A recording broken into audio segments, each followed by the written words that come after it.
Well, it's that time of year again, the time when the leaves change color and fall to the ground. The time when the stores start to overstock the candy aisle with bags of candy. Yes, it's October, and you know what that means. It's spooky season. And what better way to bring it in than to review some retro horror game. So to start off the season, let's talk about Attack of the Killer Tomatoes on the NES.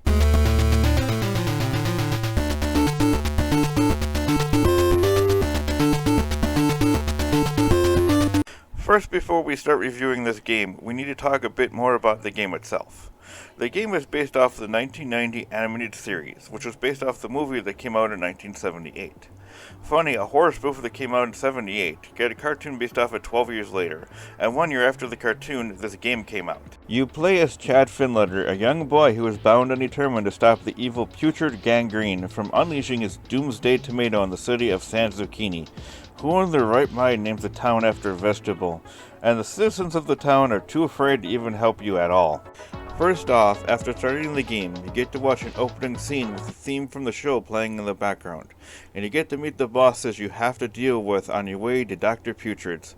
Are you ready for this?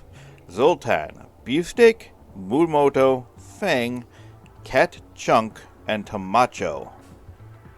The first level is the streets, where you just walk to the left while hopping over or on tomatoes coming after you, until you reach the first boss, Tamacho.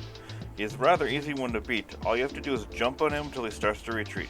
One word of warning though, if you get behind him, you're stuck because he'll push you all the way back to the beginning of the board. The next area is the sewers. Here you have to first deal with more tomatoes coming after you, as well as slime dripping from the pipes that will cause you to slip. One word of warning here, if you end up falling into the water, you're SOL. And then your best bet is to restart the game and try again. Oh, and I forgot to mention one thing. You gain points by jumping on tomatoes and picking up lunch bags for some reason. Some bags restore your health, others just give you random points. Anyway, as you make your way around the sewers, you'll encounter your next boss, Cat Chunk. However, this one, all you really have to do is jump over him, follow the walkway till you get to a series of hanging pipes, jump on those till you get to the other side of the walkway, and then jump over Cat Chunk again, and then get to a door. Go in that door, and then another door, and here you encounter another boss. This one, a tomato dressed like the Phantom of the Opera. Weird.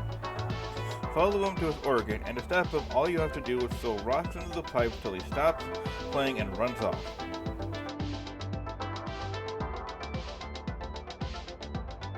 Once you get past that, you end up at Dr. Putrid's castle, where you have to avoid the next boss, Beefsteak, who will try to knock you into the vats of green liquid, for which you'll have to start the game again or wait till you die. Work your way to the top and try to jump a long enough jump to hit a switch that will reverse the gravity, and then try to work your way to the beginning of the area where you then enter a series of air ducts while avoiding a tomato that tries to shock you for some reason. Then find a switch to turn off the gravity, then work your way to the left again, long jump over a few holes to get to Dr. Putrid's office, where he is there sending hordes of tomato-based creatures after you. Just keep fighting them until he runs off and you chase after him.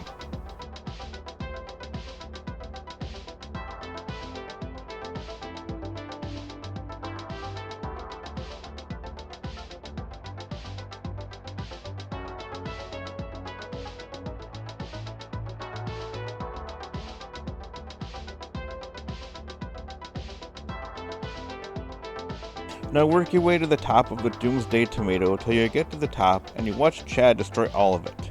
Now you think this is the end as you start to see the credits, however there is one more stage to complete, and let me tell you, this one is insane. The final stage, it starts out with you and the newscaster on the screen. However, the newscaster spots the famous giant mutant tomato coming after the both of you and somehow gets away. You, however, get stuck and are swallowed by the giant tomato, where then you have to navigate a series of paths and vines, so you climb high enough to see a vein hanging from the top. Jump onto the vein, watch it fall, and the game thus is over. Now on to my final thoughts. This game is nuts, as you navigate the sewers, the city, the castle, and everything else. I did, however, run into some glitches along the way. Keep in mind, I did use cheats so I could show you the entire game till the end. Once I got to the very last stage, I did notice at times that I could jump and climb up the walls at times, but the worst glitch of all was when I got to the end of the level. Every time I fell, I ended up falling over and over and over, and the vein kept moving as I moved and fell, till I was able to grab it easily. Graphics were okay, not the best, but then again it was the 90s, and to me this was the end of the NES era of games, but still, it was a fair game. The gameplay is fair as well, not the best, but then again, it's an NES game, so it doesn't compare to the games of today, but still, it's a fun play at best. Music, well, let me say this, after a while of hearing the theme song over and over at times, as well as other music, it can be annoying. But it's not as annoying as some games that play the same music over and over. Yes, I am speaking to you, Tiny Toons NES game. Would I replay this game? Short answer, no.